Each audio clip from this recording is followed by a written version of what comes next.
Hi ಸ್ನೇಹಿತರೆ, ಎಲ್ಲರಿಗೂ ನಮಸ್ಕಾರ. ನೋಡಿ, ಸರ್ಕಾರದಿಂದ ಗೃಹಲಕ್ಷ್ಮಿ ಯೋಜನೆಯ ಪ್ರತಿಯೊಂದು ಫಲಾನುಭವಿಗಳಿಗೆ ಕೊನೆಗೂ ಭರ್ಜರಿ ಗುಡ್ಡಿಸ್ನ ಕೊಟ್ಟಿದ್ದು, ನಿಮ್ಮ ಬ್ಯಾಂಕ್ ಖಾತೆಗೆ ಒಟ್ಟು 3 ತಿಂಗಳ 6,000 ಹಣ, ಅಂದರೆ 19ನೇ ಕಂತಿನ ಹಣ, 20ನೇ ಕಂತಿನ ಹಣ ಹಾಗೂ 21ನೇ ಕಂತಿನ ಹಣ. ಈ 3 ತಿಂಗಳ 6,000 ಹಣನ ಇಂದು ಸೋಮವಾರ ಜೂನ್ 9ರಿಂದ ಸರ್ಕಾರ ಕರ್ನಾಟಕದ 24 ಜಿಲ್ಲೆಗಳಿಗೆ ಜಮಾ ಮಾಡ್ತಾ ಇದೆ. ಅದೇ ರೀತಿ ನೀವು ಈ 6,000 ಹಣನ ಪಡ್ಕೋಬೇಕು ಅಂದರೆ ಸರ್ಕಾರ ಪ್ರತಿಯೊಂದು ಫಲಾನುಭವಿಗಳಿಗೆ 5 ನಿಯಮಗಳನ್ನ ಜಾರಿಗೆ ತಂದಿದ್ದು, ಸುಮಾರು 1 ಲಕ್ಷಕ್ಕಿಂತ ಅಧಿಕ ಫಲಾನುಭವಿಗಳಿಗೆ ಈ 6,000 ಹಣ ಕ್ಯಾನ್ಸಲ್ ಆಗಿದೆ. ಹಾಗಾದರೆ ಬನ್ನಿ ಸ್ನೇಹಿತರೆ, ಸರ್ಕಾರದಿಂದ ಬಂದಿರುವಂತಹ ಒಂದು ಮಾಹಿತಿ ಏನು ಅಂತ ನಾನು ನಿಮಗೆ ಈ ಒಂದು ವಿಡಿಯೋದಲ್ಲಿ ತಿಳಿಸ್ಕೊಡ್ತಾ ಇದ್ದೀನಿ. ಅದಕ್ಕಿಂತ ಮೊದಲು ನೀವೇನಾದ್ರೂ ಇನ್ನೂ ಕೂಡ ನನ್ನ ಚಾನಲ್ನ ಸಬ್ಸ್ಕ್ರೈಬ್ ಆಗಿಲ್ಲ ಅಂದರೆ ದಯವಿಟ್ಟು ಪ್ರತಿಯೊಬ್ಬರು ಚಾನಲ್ನ ಸಬ್ಸ್ಕ್ರೈಬ್ ಮಾಡ್ಕೊಳ್ಳಿ, ಹಾಗೆ ವಿಡಿಯೋಗೆ ಒಂದು ಲೈಕ್ನ ಕೊಡಿ. ಹೌದು ವೀಕ್ಷಕರೇ, ಗೃಹಲಕ್ಷ್ಮಿ ಯೋಜನೆಯ ಪ್ರತಿಯೊಂದು ಫಲಾನುಭವಿಗಳು ಪ್ರತಿನಿತ್ಯವೂ ಕೂಡ ನಮ್ಮ ಬ್ಯಾಂಕ್ ಖಾತೆಗೆ ಹಣ ಜಮಾ ಆಗ್ತಾ ಇಲ್ಲ ಅಂತ ಕಮೆಂಟ್ನ ಮಾಡ್ತಾ ಇದ್ರಿ. ಇದೀಗ ಕೊನೆಗೂ ಸರ್ಕಾರದಿಂದ ನಿಮ್ಮ ಬ್ಯಾಂಕ್ ಖಾತೆಗೆ ಒಟ್ಟಿಗೆ 3 ತಿಂಗಳ 6,000 ಹಣ, ಅಂದರೆ ಮಾರ್ಚ್, ಏಪ್ರಿಲ್ ಮತ್ತು ಮೇ ತಿಂಗಳ ಒಟ್ಟು 6,000 ಹಣನ ಕರ್ನಾಟಕದ 25 ಜಿಲ್ಲೆಗಳ ಪ್ರತಿಯೊಂದು ಫಲಾನುಭವಿಗಳಿಗೆ ಜೂನ್ 9 ಸೋಮವಾರದಿಂದ ಸರ್ಕಾರ ಈ 6,000 ಹಣನ ಜಮಾ ಮಾಡ್ತಾ ಇದೆ. ಗೃಹಲಕ್ಷ್ಮಿ ಯೋಜನೆಯ ಹಣದ ಜೊತೆಗೆ ಅನ್ನಭಾಗ್ಯ ಯೋಜನೆಯ ಪ್ರತಿಯೊಂದು ಫಲಾನುಭವಿಗಳಿಗೆ ಪೆಂಡಿಂಗ್ ಇರುವಂತಹ ಅನ್ನಭಾಗ್ಯ ಯೋಜನೆಯ ಕಳೆದ 5 ತಿಂಗಳ 2,000 ಹಣನ ಕೂಡ ಜಮಾ ಮಾಡ್ತಾ ಇದೆ. ಅದೇ ರೀತಿ ನೋಡಿ ಸ್ನೇಹಿತರೆ, ನಿಮ್ಮ ಬ್ಯಾಂಕ್ ಖಾತೆಗೆ ನೀವು ಗೃಹಲಕ್ಷ್ಮಿ ಯೋಜನೆಯ ಈ 3 ತಿಂಗಳ 6,000 ಹಣನ ಪಡ್ಕೋಬೇಕು ಅಂದರೆ ಸರ್ಕಾರ ಪ್ರತಿಯೊಂದು ಫಲಾನುಭವಿಗಳಿಗೆ 5 ಹೊಸ ನಿಯಮಗಳನ್ನ ಜಾರಿಗೆ ತಂದಿದೆ. ಈ 5 ನಿಯಮಗಳ ಆಧಾರದ ಮೇಲೆ ಪ್ರತಿಯೊಂದು ಫಲಾನುಭವಿಗಳ ಒಂದು ದಾಖಲಾತಿಗಳನ್ನ ಸರ್ಕಾರ ಮರುಪರಿಶೀಲನೆ ಮಾಡಿ, ಒಂದು ವೇಳೆ ನೀವು ಈ 5 ನಿಯಮಗಳನ್ನ ಪಾಲಿಸಿಲ್ಲ ಅಂದರೆ ನಿಮ್ಮ ಬ್ಯಾಂಕ್ ಖಾತೆಗೆ ಸರ್ಕಾರ ಗೃಹಲಕ್ಷ್ಮಿ ಯೋಜನೆಯ ಹಣನ ಕ್ಯಾನ್ಸಲ್ ಮಾಡುತ್ತೆ. ನೋಡಿ ಸ್ನೇಹಿತರೆ, ಇದೇ ಒಂದು ಕಾರಣಕ್ಕೆ ಸುಮಾರು 1 ಲಕ್ಷಕ್ಕಿಂತ ಅಧಿಕ ಫಲಾನುಭವಿಗಳಿಗೆ ಸರ್ಕಾರ ಈ ಬಾರಿ ಗೃಹಲಕ್ಷ್ಮಿ ಯೋಜನೆಯ 19ನೇ ಕಂತಿನ ಹಣ, 20ನೇ ಕಂತಿನ ಹಣ ಹಾಗೂ 21ನೇ ಕಂತಿನ ಹಣ, ಈ 3 ತಿಂಗಳ 6,000 ಹಣನ 1 ಲಕ್ಷಕ್ಕಿಂತ ಅಧಿಕ ಫಲಾನುಭವಿಗಳಿಗೆ ಸರ್ಕಾರ ಕ್ಯಾನ್ಸಲ್ ಮಾಡಿದೆ. ಗೃಹಲಕ್ಷ್ಮಿ ಯೋಜನೆಯಲ್ಲಿ ಇಲ್ಲಿಯವರೆಗೂ ಸುಮಾರು 1,23,00,000 ಫಲಾನುಭವಿಗಳು ಪ್ರತಿ ತಿಂಗಳು ಗೃಹಲಕ್ಷ್ಮಿ ಯೋಜನೆಯ ಹಣನ ಪಡಿತಾ ಇದ್ರು. ಇದೀಗ ಈ ಒಂದು ಫಲಾನುಭವಿಗಳಲ್ಲಿ ಸುಮಾರು 1 ಲಕ್ಷ ಫಲಾನುಭವಿಗಳಿಗೆ ಹಣ ಕ್ಯಾನ್ಸಲ್ ಮಾಡಿದ್ದು, ಉಳಿದಿರುವಂತಹ 1,21,00,000 ಪ್ರತಿಯೊಂದು ಫಲಾನುಭವಿಗಳಿಗೆ ಗೃಹಲಕ್ಷ್ಮಿ ಯೋಜನೆಯ ಹಣನ ಜಮಾ ಮಾಡ್ತಾ ಇದೆ. ಹಾಗಾದ್ರೆ ಬನ್ನಿ ಸ್ನೇಹಿತರೆ, ಸರ್ಕಾರ ಜಾರಿಗೆ ತಂದಿರುವ ನಿಯಮಗಳು ಏನು ಅಂತ ಕೂಡ ನಾನು ನಿಮಗೆ ತಿಳಿಸ್ಕೊಡ್ತಾ ಇದ್ದೀನಿ. ಅದಕ್ಕಿಂತ ಮೊದಲು ಇಂದು ಸೋಮವಾರ ಜೂನ್ 9ರಿಂದ ಕರ್ನಾಟಕದ ಯಾವ 25 ಜಿಲ್ಲೆಗಳಿಗೆ ಸರ್ಕಾರ ಗೃಹಲಕ್ಷ್ಮಿ ಯೋಜನೆಯ 3 ತಿಂಗಳ 6,000 ಹಣನ ಜಮಾ ಮಾಡ್ತಾ ಇದೆ ಅಂತ ನಾನು ನಿಮಗೆ ತಿಳಿಸ್ಕೊಡ್ತಾ ಇದ್ದೀನಿ.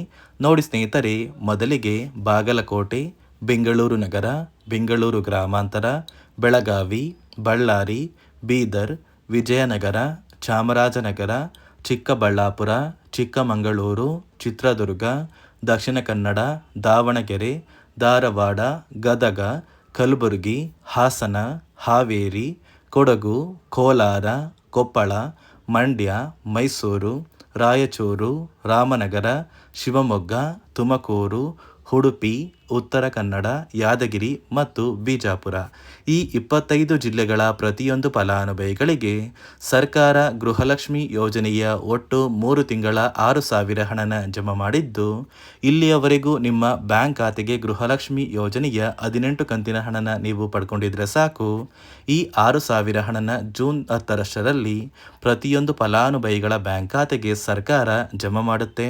ನೋಡಿ ಸ್ನೇಹಿತರೆ, ಈ ಬಾರಿ ಸುಮಾರು 1 ಲಕ್ಷಕ್ಕಿಂತ ಅಧಿಕ ಫಲಾನುಭವಿಗಳ ಬ್ಯಾಂಕ್ ಖಾತೆಗೆ ಸರ್ಕಾರ ಗೃಹಲಕ್ಷ್ಮಿ ಯೋಜನೆಯ ಹಣನ ಜಮಾ ಮಾಡ್ತಾ ಇಲ್ಲ. ಕಾರಣ ಏನು ಅಂದರೆ, ನಿಮ್ಮ ಬ್ಯಾಂಕ್ ಖಾತೆಗೆ ಡೆಬಿಟ್ ಮೂಲಕ ಹಣ ಜಮಾ ಮಾಡುವಂತಹ ಸಂದರ್ಭದಲ್ಲಿ ಸರ್ಕಾರ ಸಾಕಷ್ಟು ಫಲಾನುಭವಿಗಳ ಒಂದು ಬ್ಯಾಂಕ್ ಖಾತೆಗೆ ಹಣ ಜಮಾ ಮಾಡೋದನ್ನು ಕ್ಯಾನ್ಸಲ್ ಮಾಡಿದೆ.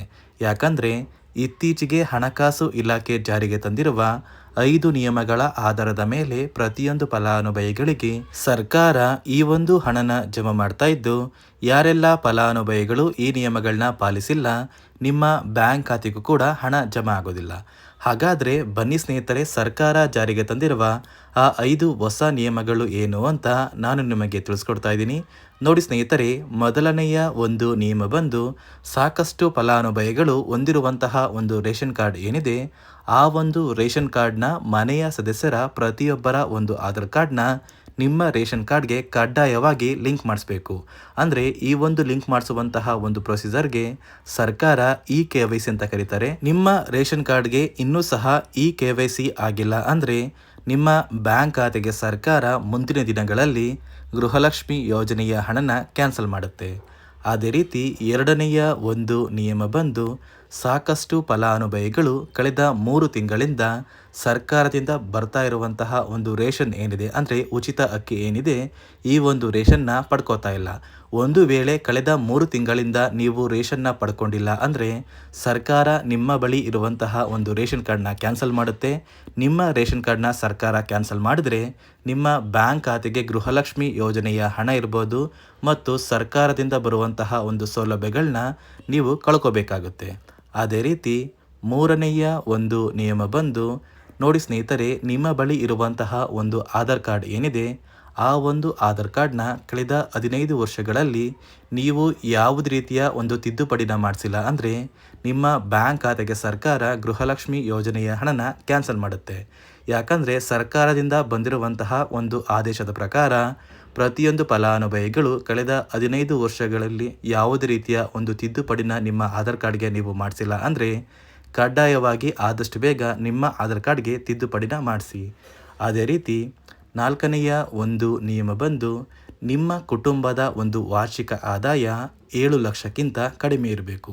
ಒಂದು ವೇಳೆ ನಿಮ್ಮ ಕುಟುಂಬದ ವಾರ್ಷಿಕ ಆದಾಯ 7 ಲಕ್ಷಕ್ಕಿಂತ ಜಾಸ್ತಿ ಇದ್ದರೆ ನಿಮ್ಮ ಬ್ಯಾಂಕ್ ಖಾತೆಗೆ ಸರ್ಕಾರ ಗೃಹಲಕ್ಷ್ಮಿ ಯೋಜನೆಯ ಹಣನ ಕ್ಯಾನ್ಸಲ್ ಮಾಡುತ್ತೆ. ಅದೇ ರೀತಿ ಐದನೆಯ ಒಂದು ನಿಯಮ ಬಂದು ನಿಮ್ಮ ಕುಟುಂಬದ ಸದಸ್ಯರು ಅಥವಾ ಗೃಹಲಕ್ಷ್ಮಿ ಯೋಜನೆಯ ಫಲಾನುಭವಿಗಳು ಯಾರು ಕೂಡ ಸರ್ಕಾರಿ ನೌಕರರಾಗಿ ಕಾರ್ಯನಿರ್ವಹಿಸ್ತಾ ಇರಬಾರ್ದು. ಒಂದು ವೇಳೆ ನಿಮ್ಮ ಕುಟುಂಬದಲ್ಲಿ ಯಾರೇ ಆಗಿದ್ರೂ ಸರ್ಕಾರಿ ನೌಕರರಾಗಿ ಕಾರ್ಯನಿರ್ವಹಿಸ್ತಾ ಇದ್ದರೆ ನಿಮ್ಮ ಬ್ಯಾಂಕ್ ಖಾತೆಗೆ ಗೃಹಲಕ್ಷ್ಮಿ ಯೋಜನೆಯ ಹಣ ಕ್ಯಾನ್ಸಲ್ ಆಗುತ್ತೆ. ಈ 5 ನಿಯಮಗಳ ಆಧಾರದ ಮೇಲೆ ಪ್ರತಿಯೊಂದು ಫಲಾನುಭವಿಗಳಿಗೆ ಸರ್ಕಾರ ಹಣ ಜಮಾ ಮಾಡ್ತಾ ಇದೆ. ಒಂದು ವೇಳೆ ನೀವು ಈ 5 ನಿಯಮಗಳನ್ನ ಪಾಲಿಸಿಲ್ಲ ಅಂದರೆ ನೀವು ಕೂಡ ಗೃಹಲಕ್ಷ್ಮಿ ಯೋಜನೆಯ ಹಣದಿಂದ ವಂಚಿತರಾಗಬೇಕಾಗುತ್ತೆ. ಇಂದು ಸೋಮವಾರ ಜೂನ್ 9ರಿಂದ ಕರ್ನಾಟಕದ 24 ಜಿಲ್ಲೆಗಳ ಪ್ರತಿಯೊಂದು ಫಲಾನುಭವಿಗಳಿಗೆ ಸರ್ಕಾರ ಗೃಹಲಕ್ಷ್ಮಿ ಯೋಜನೆಯ 3 ತಿಂಗಳ 6,000 ಹಣನ ಜಮಾ ಮಾಡ್ತಾ ಇದೆ. ಆದಷ್ಟು ಬೇಗ ಪ್ರತಿಯೊಂದು ಫಲಾನುಭವಿಗಳ ಬ್ಯಾಂಕ್ ಖಾತೆಗೆ ಈ 6,000 ಹಣನ ಸರ್ಕಾರ ಜಮಾ ಮಾಡುತ್ತೆ ಅಂತ ಹೇಳ್ತಾ, ಇದಿಷ್ಟು ಸರ್ಕಾರದಿಂದ ಪ್ರತಿಯೊಂದು ಫಲಾನುಭವಿಗಳಿಗೆ ಬಂದಿರುವಂತಹ ಒಂದು ಹೊಸ ಮಾಹಿತಿಯಾಗಿದೆ. ನಾನು ಕೊಟ್ಟಿರುವಂತಹ ಮಾಹಿತಿ ನಿಮಗೆ ಇಷ್ಟ ಆಗಿದ್ದಲ್ಲಿ ದಯವಿಟ್ಟು ಪ್ರತಿಯೊಬ್ಬರು ನನ್ನ ಚಾನಲ್ನ ಸಬ್ಸ್ಕ್ರೈಬ್ ಮಾಡ್ಕೊಳ್ಳಿ, ಹಾಗೆ ವಿಡಿಯೋಗೆ ಒಂದು ಲೈಕ್ನ ಕೊಡಿ.